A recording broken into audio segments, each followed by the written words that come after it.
ನರಿಮೊಗರು ಗ್ರಾಮದ ಮುಂಡೂರು ಶ್ರೀ ಮೃತ್ಯುಂಜಯ ದೇವಸ್ಥಾನದಲ್ಲಿ ಇಂಟರ್ಲಾಕ್ ಹಾಗೂ ಮೇಲ್ಛಾವಣಿ ಕಾಮಗಾರಿ ಹಾಗೂ ವಿವಿಧ ಕಾಮಗಾರಿಗಳ ಉದ್ಘಾಟನಾ ಕಾರ್ಯಕ್ರಮ ನಡೆಯಿತು. ಶಾಸಕ ಸಂಜೀವ ಮಠಂದೂರು ಕಾಮಗಾರಿಗಳನ್ನು ಉದ್ಘಾಟಿಸಿ ಮಾತನಾಡಿದರು. ಧರ್ಮಾಧಾರಿತ ಬದುಕಿಗೆ ಶ್ರದ್ಧಾ ಕೇಂದ್ರಗಳು ಬೇಕು. ಧರ್ಮ ಪಾಲನೆಯೊಂದಿಗೆ ಯಾವುದೇ ಧಾರ್ಮಿಕ ಕ್ಷೇತ್ರದ ಬೆಳವಣಿಗೆಗೆ ಪ್ರಾಮಾಣಿಕ ನಿಷ್ಠೆ ಶ್ರದ್ಧೆಯಿಂದ ತೊಡಗಿಕೊಂಡ್ರೆ ಊರಿಗೆ ಸುಭಿಕ್ಷೆ ದೊರೆಯುವುದರಲ್ಲಿ ಯಾವುದೇ ಸಂಶಯವಿಲ್ಲ. ಈ ನಿಟ್ಟಿನಲ್ಲಿ ಧಾರ್ಮಿಕ ಹಿಂದೂ ಮನೋಭಾವದೊಂದಿಗೆ ದೇವಸ್ಥಾನದ ವ್ಯವಸ್ಥಾಪನಾ ಸಮಿತಿ ಅಧ್ಯಕ್ಷರು ಹಾಗೂ ಸರ್ವ ಸದಸ್ಯರು ದೇವಸ್ಥಾನದ ಅಭಿವೃದ್ಧಿಯಲ್ಲಿ ತೊಡಗಿಕೊಂಡಿರುವುದು ಶ್ಲಾಘನೀಯ ಅಂತ ಹೇಳಿದರು. ಒಂದು ಧಾರ್ಮಿಕ ಮನೋಭಾವನೆ ಆ ಹಿಂದೂ ಸಮಾಜದ ಬಗ್ಗೆ ಒಂದು ಕಾಳಜಿ ಇಡಿ ಕೆಲಸ ಮಾಡ್ತಂದಾಗ ಇಡೀ ಸಮಾಜ ಗುರುತಿಸಪಂತ ಕೆಲಸ ಇನಿ ಆಗ್ತದೆ. ಅಯ್ಯ ಒಟ್ಟಿಗೆ ಇನಿ ಮುಲ್ಪ ಆಯೋಜನ ಅಭಿವೃದ್ಧಿ ಕಾರ್ಯಕ್ರಮ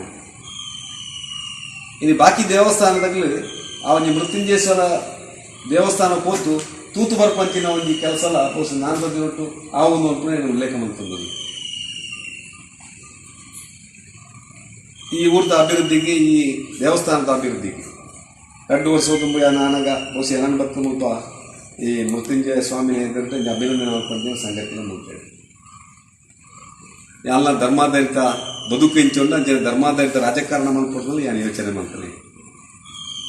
ಏಪಲ ರಾಜಕಾರಣ ಈ ಕಡೆ ಶಾಶ್ವತ ಒಂದು ಜನಪ್ರತಿನಿಧಿ ಶಾಶ್ವತ ನಾವು ಮಲ್ಪಂಚಿನ ಕೆಲಸ ಶಾಶ್ವತ ತಿಕ್ಕೊಡು ಅವು ಜನಪರ ತಿಕ್ಕೊಡು ಜನಹಿತ ತಿಕ್ಕೊಡು ಅಂತ ದೃಷ್ಟಿ ನಮ್ಮ ಒಂದು ಯೋಚನೆ ಮಾಡ್ತಂದು ಕೆಲಸ ಮಾಡ್ಕೊಂಡು ಸಂದರ್ಭ.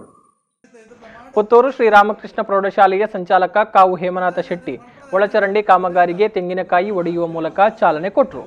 ವೇದಿಕೆಯಲ್ಲಿ ದೇವಸ್ಥಾನದ ವ್ಯವಸ್ಥಾಪನಾ ಸಮಿತಿ ಅಧ್ಯಕ್ಷ ಮಹೇಶ್ ಚಂದ್ರ ಸಾಲಿಯಾನ್, ತಾಲೂಕು ಪಂಚಾಯತ್ ಸ್ಥಾಯಿ ಸಮಿತಿ ಅಧ್ಯಕ್ಷ ಸಾಜ ರಾಧಾಕೃಷ್ಣ ಆಳ್ವ, ರಾಜ್ಯ ಧಾರ್ಮಿಕ ದತ್ತಿ ಇಲಾಖೆ ನಿಕಟಪೂರ್ವ ಸದಸ್ಯ ಜಗನ್ನಿವಾಸರಾವ್ ಹಾಗೂ ಮತ್ತಿತರರು ಉಪಸ್ಥಿತರಿದ್ದರು.